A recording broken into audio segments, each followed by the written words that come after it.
করবো আর কাটিং হবে কি আপনার? হ্যাঁ। আচ্ছা, এই হেয়ারে আমরা ন্যানোপ্লাস্টিয়া করবো। 1 বছর আগে স্মুথনিং করেছিলেন উনি। আমি একবার ওনাকে জিজ্ঞেস করে নেবো কি করেছিলেন 1 বছর আগে। টেস্ট করেছিলাম, মানে স্মুথনিং হ্যাঁ স্ট্রেট করেছিলেন। করেছিলাম। আচ্ছা, করার পর এখন এই জায়গাগুলো সব রিগ্রোথ হয়েছে। এখন কি চাইছেন যে একটা স্ট্রেট ফ্ল্যাট লুক থাকবে, হেলদি থাকবে আর কাটিং কাটিং কাটিং করবেন না? আচ্ছা, তাহলে সব কটাই হবে, ন্যানোপ্লাস্টিয়াও হবে, ট্রিটমেন্ট ফুল ট্রিটমেন্ট হলো, হওয়ার পরে একটা ফ্যাশনেবল কাটিং হবে, মানে ফুল হেয়ার ট্রান্সফরমেশন আমরা করব। আমাদের ন্যানোপ্লাস্টিয়া ফুল কমপ্লিট হয়ে গেছে আর হালকা করে একটা ফ্যাশনেবল কাটিং করা হলো লেয়ার্স এর উপরে, স্ট্রেট হেয়ারে যেটা করা যায়। এই যে দেখো,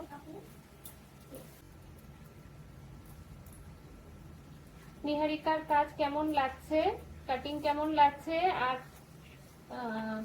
এই যে ন্যানোপ্লাস্টিয়া করা হলো তার রেজাল্টটাও কিরকম লাগছে অবশ্যই কমেন্ট করে জানাবে। এই দেখো,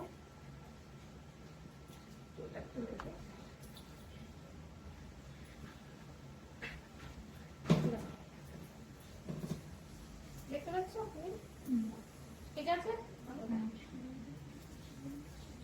এবার ব্যাকটাও আমি দেখাবো। এই যে 4 লেয়ার্স এর উপরে কাটিং হয়েছে, তুমি দেখে নাও একটু। দুদিকে এরকম থাকবে, ব্যাকেও বাউন্স থাকবে, ঠিক আছে? বাউন্সি বক্স থাকবে ব্যাকেও। আর হেয়ারটা ভীষণ ভাবে রাফ ছিল, ভীষণ রাফ ছিল, তলার থেকে পুরো ভেঙে ভেঙে পড়ছিল, সেই জায়গা থেকে এই পর্যন্ত নিয়ে আসা হয়েছে অনলি ওয়ান সিটিং এ। ন্যানোপ্লাস্টিয়াও একটা ট্রিটমেন্ট, স্ট্রেটনিং স্মুথনিং নয়, কেরাটিন, বোটক্স, বোটোপ্লাস্টিয়া যেরকম ধরনের একটা ট্রিটমেন্ট, সে ন্যানোপ্লাস্টিয়াও একটা ট্রিটমেন্ট। 5 মাস পর পর 6 মাসের মাথায় একটা করে করতে হয়, একটা করে সিটিং নিতে হয়। আর বাড়িতে হোম কেয়ার কিন্তু তোমার শ্যাম্পু কন্ডিশনার করো, ঠিক আছে? এটাই হচ্ছে মেইনটেনেন্স, আর কিচ্ছু না। আবার 5 মাস ঠিক আছে? তোমার পছন্দ হয়েছে? খুব পছন্দ হয়েছে। খুব পছন্দ হয়েছে, ভালো লেগেছে?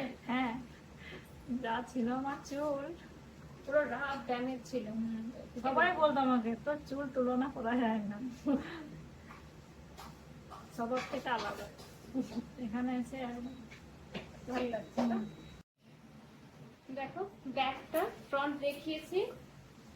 ব্যাক অনেকেই জিজ্ঞেস করো যে স্ট্রেট হেয়ারে কেমন লাগবে, ন্যানোপ্লাস্টিয়া করার পর তো একটা স্ট্রেট লুকস আসবে, সেই হেয়ারে কেমন কাটিং হবে। তো এই দেখো কাটিংটা কেমন লাগছে। অবশ্যই একটা বাউন্সি লুকস তো থাকবেই, সেটা স্ট্রেট হেয়ারের মধ্যে যতটা হবে ঠিক ততটাই।